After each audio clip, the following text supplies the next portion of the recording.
तो इसमें नया क्रिमिनल लॉ, नया आपराधिक कानून लागू होने वाला है, लिख लीजिए। पीएससी से पूछ लेगा किस तारीख से लागू हुआ, एमबीपीएस से ज़्यादा जाएगा भी नहीं, सीधे पूछ लेगा कि नया आपराधिक कानून, न्यू क्रिमिनल लॉ किस तारीख से लागू हुआ। 1 जुलाई 2024, 1 जुलाई 2024 new criminal law. Hindi English दोनों में लिखिएगा, यदि आपका इंग्लिश मीडियम है तो हिंदी भी लिख लीजिएगा, और हिंदी है तो इंग्लिश लिख लीजिएगा, क्योंकि दोनों को कमांड करनी है। ठीक, प्योर एक मीडियम में कोई फायदा नहीं है, क्योंकि मटेरियल अवेलेबल मार्केट में है ही नहीं एक लैंग्वेज में। अब जो आ रहा सिलेबस उसमें मटेरियल पूरा एक लैंग्वेज में अवेलेबल है नहीं।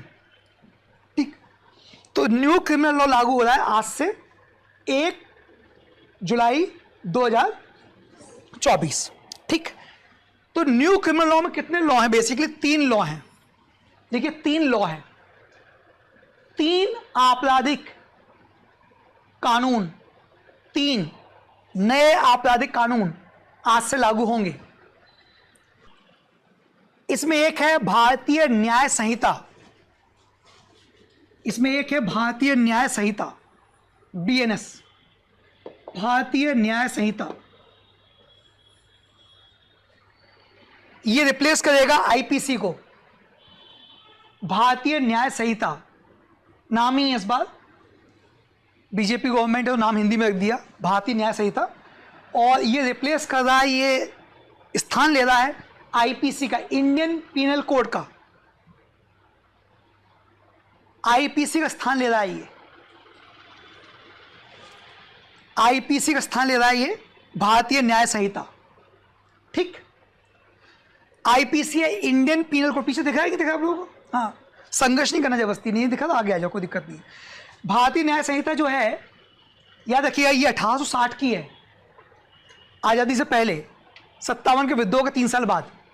1860 का था आईपीसी, इंडियन पीनल कोड 1860 का था, उसको रिप्लेस करके ला रहे हैं अपन भारतीय न्याय संहिता। ठीक, भारतीय न्याय संहिता, कोई दिक्कत तो नहीं है तक ना?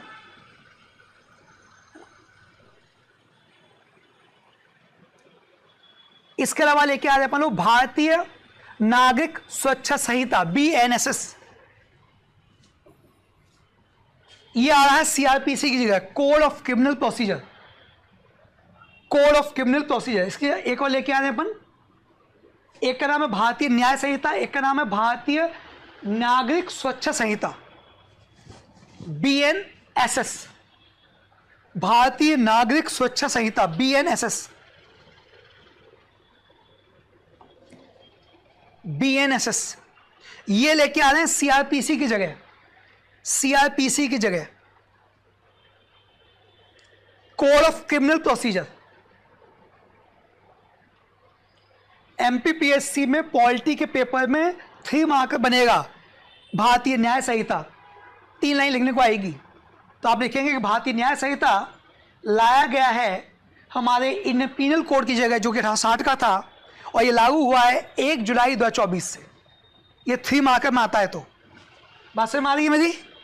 ठीक, यदि एग्जाम में ऐसा आता है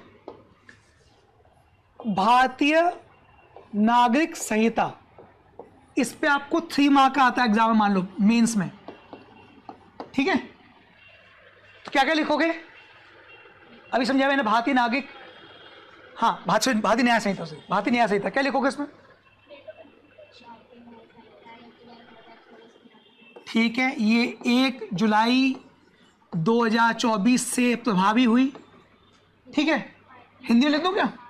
हिंदी मीडियम कितना है आप में? हिंदी में कितने लोग हैं? 1 2, बाकी सब इंग्लिश मीडियम के हैं। ठीक है, चलो, तो ये याद रखना कि इस दिन से इफेक्ट में आई, प्रभाव में आई। ठीक, हाँ, दूसरी लाइन है, जो से बोलो आप, किसको? इंडिया, ये लाया गया है इंडियन पीनल आईपीसी के स्थान पर। आईपीसी कब का है? 1860 का। ठीक है, और कुछ अलावा? बट इतना ही 2 नंबर मिल जाएंगे 3 मार्कर में, क्योंकि 2 इन्फॉर्मेशन हो गई है। हालांकि 3 वर्ष ही होती है, लेकिन 2 हो गई हैं, 1 जुलाई 2024 में आई हुई और ये आईपीएससी के स्थान पर आई गई है। ठीक है ना।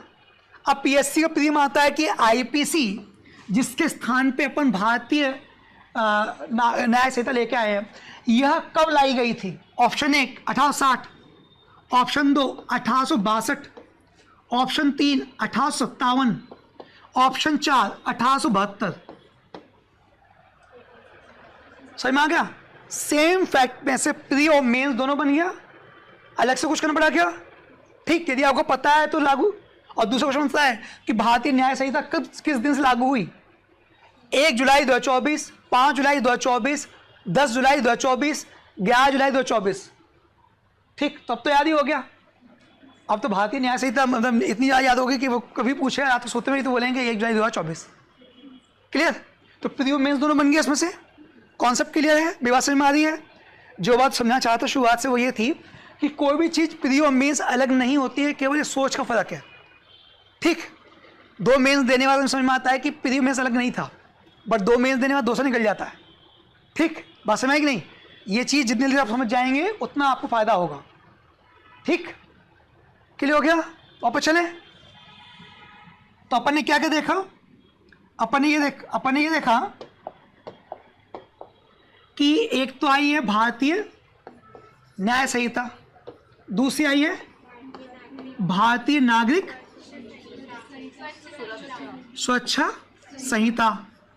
ये लाई गई है आईपीसी की जगह, ये लाई गई है सीआरपीसी की जगह। ठीक, ऐसे लिख लो कॉपी में।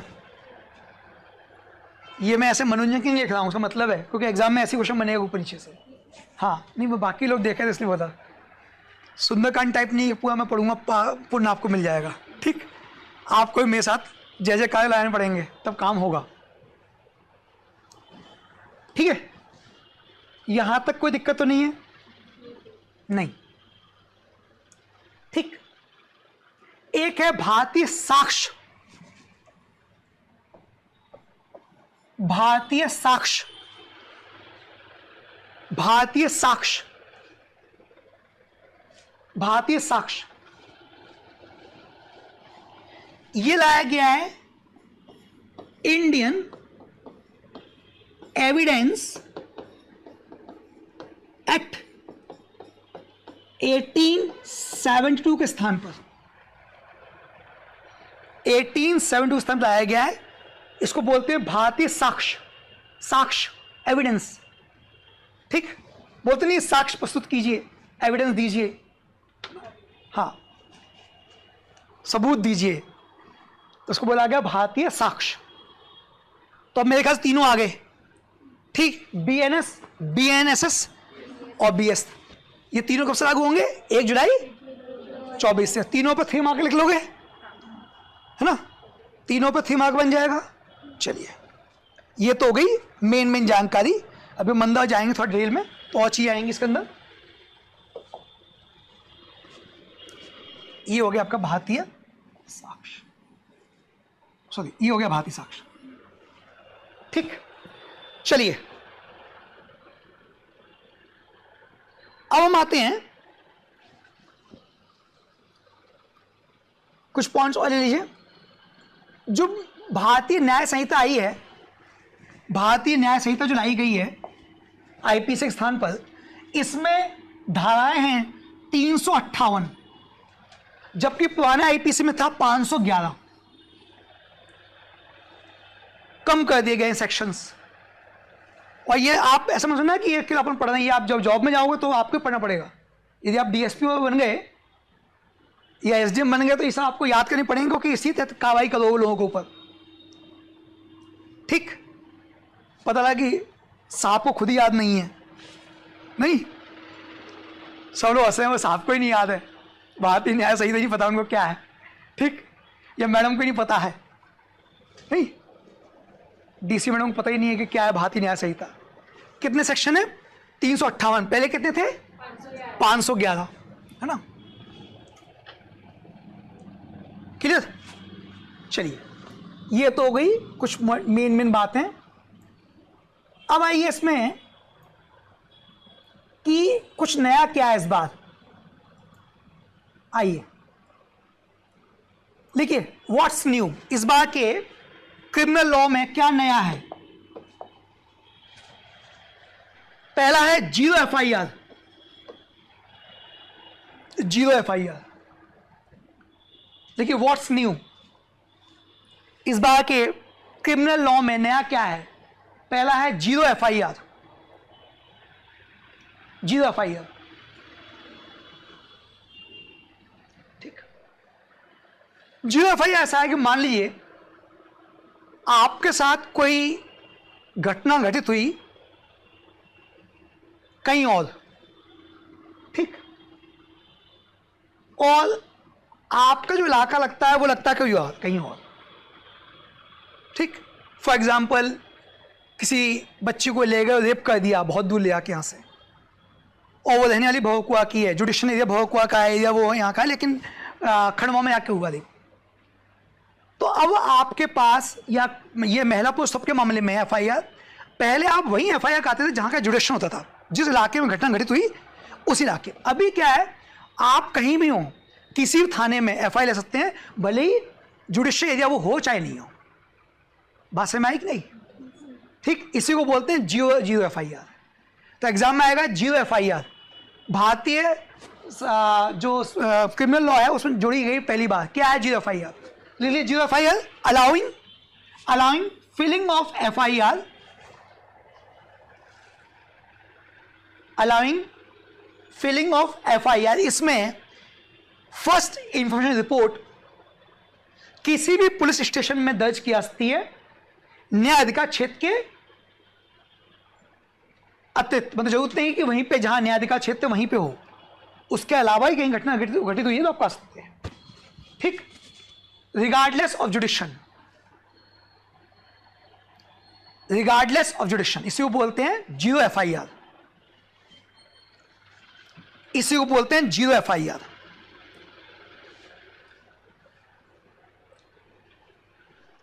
तो इस बार के क्रिमिनल लॉ में नई चीज जोड़ी गई है 0 FIR। ठीक है ना, समझ में आ गया? ठीक है, कोई दिक्कत नहीं है। चलिए, दूसरा है online registration of police complaint, of police complaint. अब पुलिस शिकायतों का ऑनलाइन रजिस्ट्रेशन भी होगा। ठीक, online registration of police complaint.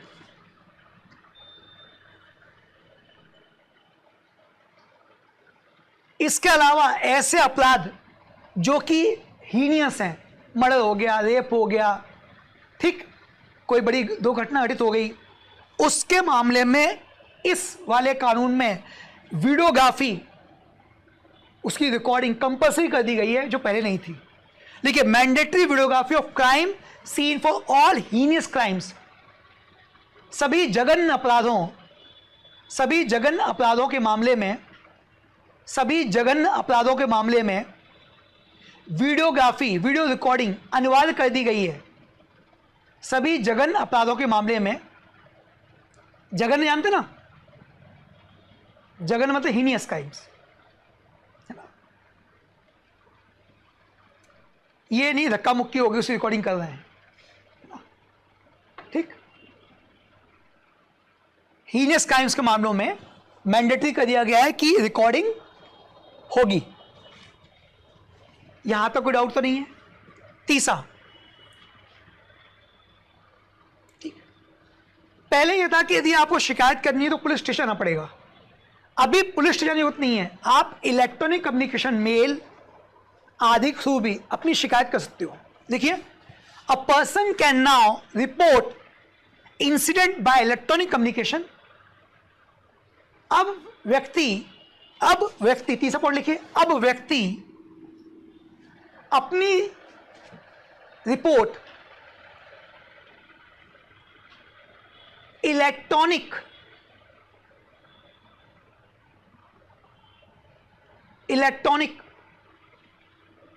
Communication के माध्यम से कर सकता है।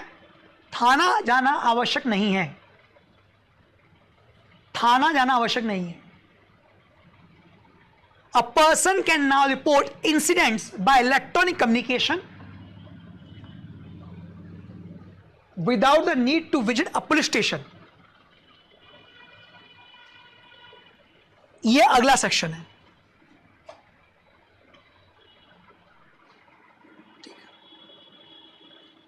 ठीक. अगला देखिए पॉइंट. अगला है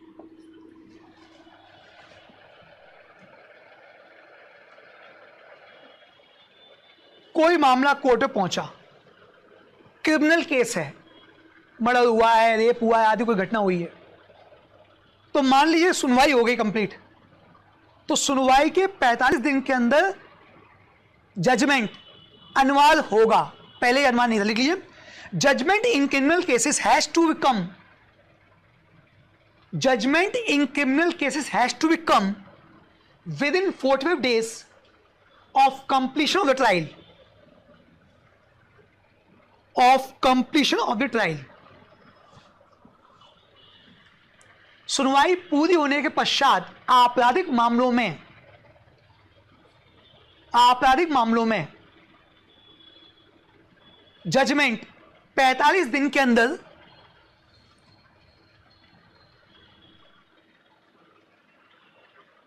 दिया जाएगा. एग्जाम में आएगा कि हाल ही में जो नया आपराधिक कानून लाया गया उसमें क्रिमिनल लॉ के मामले में कितने दिन में जजमेंट देना होगा सुनवाई के पश्चात. 30 दिन, 45 दिन, 55 दिन, 65 दिन. कितने दिन? 48 days. समझ गए? सुनवाई पूरी होने के पश्चात. ठीक. अगला ना, अगला ये है कि अपन सुनते हैं आमतौर पे कि लोग झूठे वादे करके, शादी के झूठे वादे करके फिजिकल रिलेशन आदि बना लेते हैं. इसके अलावा गैंग रेप ऑफ माइनस, छोटी उम्र के बच्चों के साथ गैंग रेप करना. ऐसे मामलों को अब मॉब लिंचिंग, मॉब लिंचिंग मतलब जानते हैं? मॉब लिंचिंग मतलब भीड़ के द्वारा किसी को घेर के मारा जाए. ठीक. सुनते होंगे आप, गांव देहात के इलाके में किसी चोरी करी, लोगों ने, भीड़ ने उसको पकड़ के मारा, कभी किसी को चुड़ैल घोषित कर दिया, गांव के लोग मिलकर मारे हैं. Mob lynching. एग्जैक्ट वर्ड तो मुझे भी हिंदी में ध्यान नहीं आ रहा, वो तो मैं आपके कारण हिंदी अनुवाद कर रहा हूँ, गूगल टाइप. ठीक. बट आप याद रखिए कि false promise of marriage, gang rape of minors, कम आयु की बालिका के साथ गैंग रेप, साथ में शादी के झूठे वादे आदि के मामलों को मॉब लिंचिंग के तहत रखा गया है. मॉब लिंचिंग, मॉब लिंचिंग मतलब भीड़ के द्वारा किसी के साथ कोई हाथापाई करना या घटना घटित करना आदि.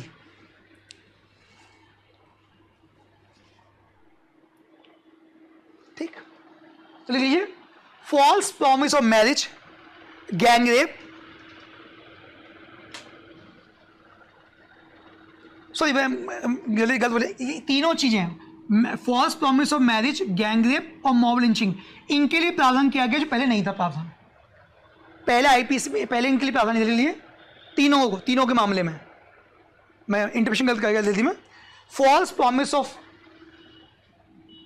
शादी का झूठा वादा, गैंग रेप ऑफ माइनर्स, कम आयु के बालिका के साथ गैंग रेप, और मॉब लिंचिंग, इनके मामलों में भी अब प्रावधान कर दिए गए हैं. सजा के प्रावधान कर दिए गए, थोड़ा बदल दीजिए लैंग्वेज, प्रावधान कर दिए गए हैं. तो एग्जाम में आएगा किन अपराधों को अब नए क्रिमिनल लॉ में शामिल कर दिया गया है. कौन कौन से हैं? एक फॉल्स प्रॉमिस ऑफ मैरिज, दूसरा मॉब लिंचिंग, और तीसरा गैंग रेप ऑफ माइनर्स. ठीक.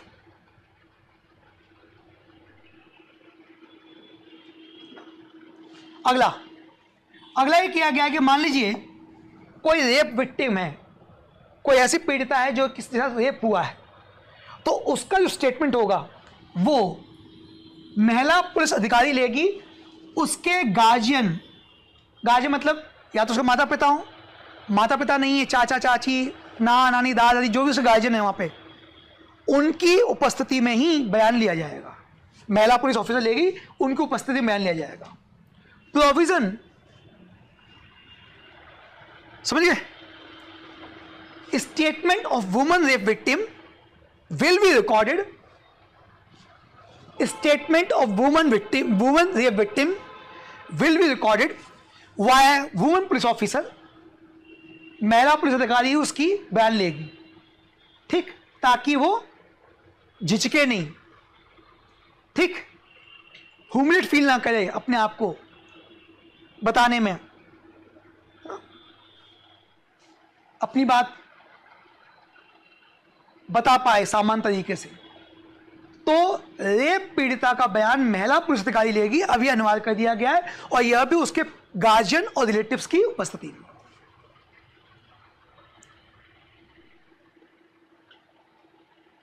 ठीक, अगला, यदि कम आयु की बालिका के साथ रेप किया गया तो उसमें आजीवन कारावास और मृत्युदंड का प्रावधान कर दिया गया है। Gang rape of A minor के मामले में, gang rape of A minor के मामले में, gang rape of A minor के मामले में डेथ सेंटेंस और लाइफ इंप्रिजमेंट की सजा जोड़ दी गई है। लास्ट पॉइंट, सिलेक्शन जो हमारे यहां एक आप सुनते होंगे आमतौर पे लोगों के ऊपर पुलिस ये धारा लगा देती है कि ये सिलेक्शन राजद्रोह कर रहे हैं, ठीक, कई बार देखा गया है कि इसका मिसयूज बहुत होता है, राजद्रोह जो धारा अपने यहाँ उसका मिसयूज बहुत होता है, पुलिस आमतौर पे कई बार इसका मिसयूज करती है। तो अभी सरकार ने कहा है कि राजद्रोह, क्योंकि ये थोड़ा सा अस्पष्ट था, इसका मिसयूज होता था, तो अब इसको हमने रिप्लेस कर दिया है सक्सेशन और act against the country sovereignty unity integrity. मतलब यदि आप ऐसा कोई काम करते हो जो देश की संप्रभुता, एकता, अखंडता के विरुद्ध है या देश को अलग करता है, तो अब उसके तहत कार्रवाई होगी, राजद्रोह नहीं माना जाएगा, राजद्रोह अलग कर दिया गया, राजद्रोह को रिप्लेस कर दिया गया सक्सेशन से। ठीक, राजद्रोह को, सेक्शन को रिप्लेस कर दिया गया है सक्सेशन से, पृथकता से, हिंदी में बोलेंगे पृथकता, अब इससे तो गूगल अनुवाद हो नहीं पाएगा। ठीक, राजद्रोह को पृथकता से बदल दिया गया है, या ऐसा कोई कृत्य जिससे देश की एकता, अखंडता और संप्रभुता को हानि पहुंचती हो, उससे इस शब्द को बदल दिया गया है। ठीक,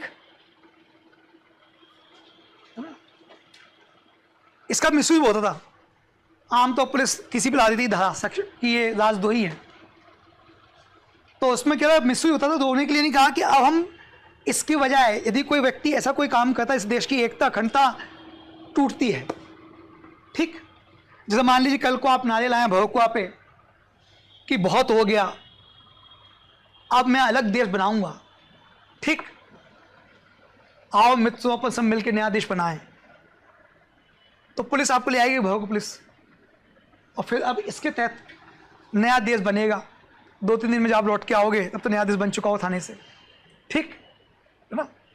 चल भी ढंग से नहीं पा रहे होगे, पुलिस लोग पूछें क्या हुआ, आप बताएंगे बारात में गया था, पैदल गई थी बारात, ठीक, दूल्हा ही पैदल था, इस चक्कर में थक गए बहुत, चल नहीं पा रहे हैं। अब कैसे बताएंगे आपकी ये सक्सेशन और एक्ट अगेंस्ट द कंट्री लगा है, ठीक है, तो ये है राजद्रोह। इसका बहुत अंग्रेजी जमाने का कानून है, सब गांधी को पे लगा था, ये गांधी पे, बाल गंगाधर तिलक पे लगा था ये, तो ये अंग्रेज लेके आए थे, हमारे यहाँ आज़ादी बाद था ये कानून, भी कंटिन्यू कर रहा था। अब आप पूछेंगे कि सर ये बदला क्यों गया, आईपीसी, सीआरपीसी, एविडेंस एक्ट क्यों बदला गया? बेसिकली आपने देखा होगा, मैंने जो बताया सारे एक्ट सब अंग्रेज जमाने के हैं। जब अंग्रेज भारत में आए तो 1860-72 के सालों में वो लोग भारत में अपने शासन को मजबूत करने के लिए इन आपराधिक कानून को लेके आए। इनमें से कई अपराध ऐसे हैं जो अब अपराध की कैटेगरी में आते हुए नहीं, और कुछ अपराध ऐसे हैं नए जो उस समय नहीं थे अब आ गए हैं। भाई उस समय तो वीडियोग्राफी होती नहीं थी, उसमें रिकॉर्डिंग होती नहीं थी। तो सरकार को लगा कि जो हमारा आप क्रिमिनल लॉ है वो परफेक्ट नहीं है प्रेजेंट समय के मुताबिक, इसलिए उसमें चेंज करना चाहिए। इसलिए सरकार ने चेंज किया और अब वो आज से लागू हो गया है। बात समझ में आ गई? ठीक। अब यदि मेंस में आता है कि हाल ही में भारत में जो नए आपराधिक कानून लाए गए हैं उनकी मुख्य विशेषता बताइए। Write a short note on the major features of new criminal law. तो क्या क्या लिखोगे आप? ये सब पॉइंट आ जाएंगे। 0 FIR, online registration, electronic communication, trial के 45 दिन के अंदर जजमेंट, मॉब लिंचिंग आदि के तहत नए अपराध शामिल कर लिए गए हैं। रेप विक्टिम का जो स्टेटमेंट होगा पुलिस अधिकारी, महिला पुलिस अधिकारी लेगी। साथ में गैंग रेप और माइनस को आजीवन कारावास या डेथ सेंटेंस, झूल जाओगे। ठीक। और लास्ट में शिक्षा। क्लियर? तो एक क्वेश्चन लिख लीजिए मेंस का। क्वेश्चन ये है, क्वेश्चन लिखिए मेंस का।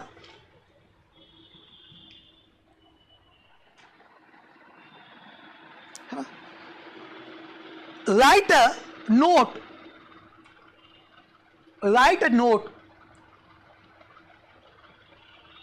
on the major features of new criminal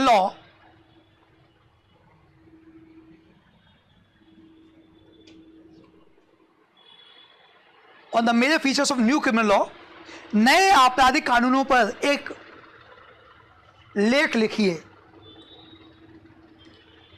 नए आपराधिक कानूनों पर एक लेख लिखिए। 250 वर्ड हो जाएगा? 200 तो हो जाएंगे। इतना इन्हीं को एक्सप्लेन करोगे तो हो जाएगा। ठीक। अब आप देखो कि अभी कितना हुआ अपन को, 10:30, आधा घंटा भी नहीं हुआ। आधे घंटे में कुछ ज्ञान का लेवल बढ़ा। न्यूज़पेपर से ये फायदा होता है। बस अपन को पढ़ना कैसे, कनेक्ट करके पढ़ना है। सीधे नहीं पढ़ना, उसको करेक्ट करना है, पीछे आगे कैसे क्यों लाया गया। अब इस क्वेश्चन में लिखूं 250 वर्ड में तो कैसे लिखते अपन? मान लो ये क्वेश्चन आया था, मैं आई गया, आपका मान लीजिए आई गया, तो कैसे क्या लिखेंगे अपन? शुरुआत कैसे करेंगे? इंट्रोडक्शन। ठीक है, चलिए क्या इंट्रोडक्शन करेंगे आप? मैं क्वेश्चन लिख देता हूं कि जो न्यू क्रिमिनल लॉ हैं उन पे आपको एक नोट लिखना है, उनके फीचर्स पे। ठीक। नए आपराधिक कानूनों की जो विशेषता है उन पे एक लेख लिखना है। ठीक है। पीछे मैं उसी पे जा रहा हूँ, सिनॉप्सिस बनाने की जरूरत ही नहीं है, सब आपके दिमाग में है। वो डिपेंड करता है कि हमने पढ़ा कैसे है ना। तो अपन इसे शुरुआत करते हैं। मान लो क्वेश्चन आ गया। देखिए अब पेपर इतना लेंदी आता है कि सिनॉप्सिस इन सबका समय नहीं है। अब तो कंटेंट फटाफट पॉइंट्स आपको याद हैं तो 1 2 3 4 5 6 लिख के निकल जाओ, नहीं पता कि पॉइंट छूट गए इसके अंदर। तो अपन इसकी जैसे शुरुआत करना चाहेंगे तो क्या शुरुआत करें?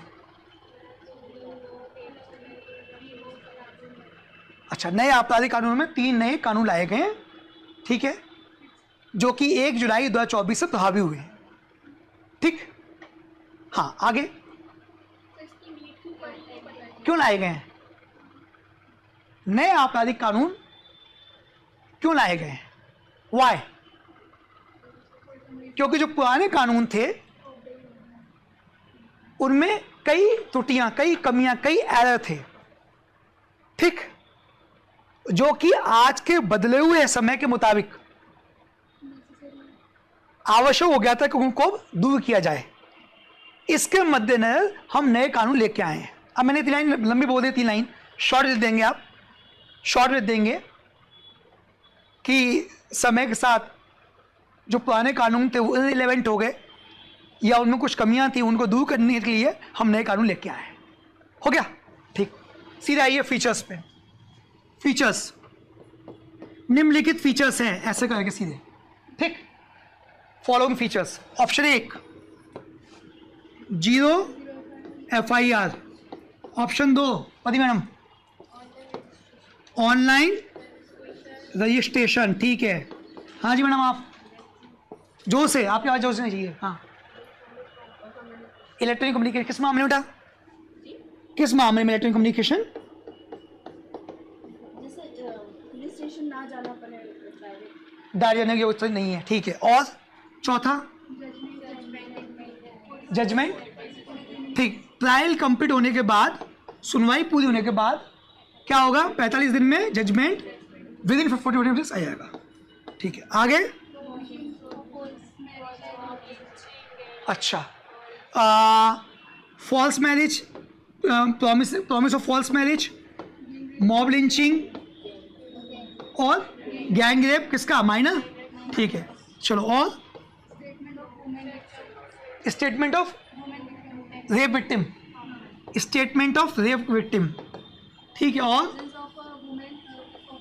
कैसा, और तो उसमें आ जाएगा, उसमें मतलब मैं हेडिंग दे रहा हूँ, आप उसको एक्सप्लेन करेंगे। जो आपको समस्या आई थी ना कि 200 वर्ड कैसे आएंगे, इसमें वो निबंध हो जाएगा, 200 वर्ड छोड़ो आप, ऐसे आ जाएगा। इन्हीं को आप जब एक्सप्लेन करना शुरू करेंगे तो, हाँ। और डेथ सेंटेंस, ठीक है, ठीक है, डेथ सेंटेंस और लाइफ इम्प्रिजमेंट, ठीक है। हाँ, और ठीक है। एक रह गया वीडियोग्राफी वाला, कहाँ होगा वो?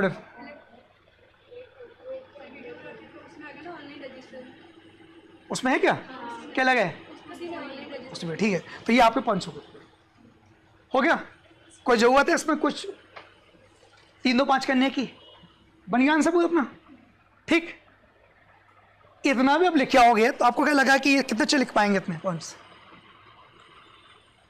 कितने आपको, आपने भी एग्जाम दिए हैं, इतने बड़े हो गए, तो आपको क्या लगा इतने पॉइंट्स कितने बच्चे लिख पाएंगे? 10 बच्चे बैठे होंगे हॉल के अंदर, कितने लिख पाएंगे? 3 या 4। सिलेक्शन उन्हीं का होना है, बाकी सब आएंगे, पेपर देंगे, घर जाएंगे, पेपर देने अगले से आएंगे, ठीक। आपको कुछ अलग से एफर्ट करने पड़े इसके लिए क्या? नहीं, ठीक। अब भी मान लो कम पड़ रहा है तो वो तीनों एक्ट एक्सप्लेन करना शुरू करो। आईपीसी की जगह इसको लाया गया, एविडेंस के इसको लाया गया, बात है कि नहीं? नए में इतने सेक्शन हैं, पहले उतने सेक्शन हुआ करते थे।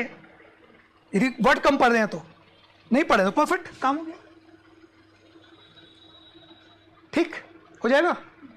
कितने लोग जमा करेंगे इस आंसर को? कल कितने लोग लिख के जमा करेंगे? सभी। कल आएंगे कि नहीं आएंगे? नहीं, मेरे से कल किसने देखा? आप मुझे जानते नहीं हो, एक बार बाहर जाने दो, उसका ऊपर आएंगे नहीं डर के मारे, नहीं। ये आपका ही फायदा है।